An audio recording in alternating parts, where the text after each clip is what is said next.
ॐ रत्ने कल्पितवासनं हिमजले स्नानं च देव्याम्बरं नानारत्नविभूषितं मृगमदा मोदाङ्कितं चन्दनं जाति चम्पकबिल्वपत्ररचितं पुष्पं च धूमं तथा दीपां देवदयानि देवशुपते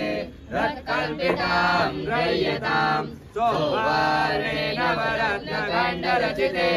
पात्रे घृतं पायसं भक्ष्यं पञ्चविधं पयोदधियुतं ब्रह्मवरं पानकं शाकानामयुतं जलं रुचिकरं कर्पूरखण्डोज्ज्वलं ताम्बूलं मनसा मया विरचितं भक्त्या प्रभो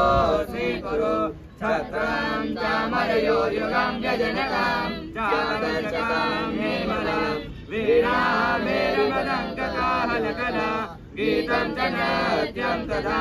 शास्त्रां च प्रणतिस्तुतिर्बहुविधा एतत्समस्तं मया सङ्कल्पेन समर्पितं तव विभो पूजाग्रहणं प्रभो आत्मा त्वं गिरिजामति सहचरा प्राणा शरीरं ग्रह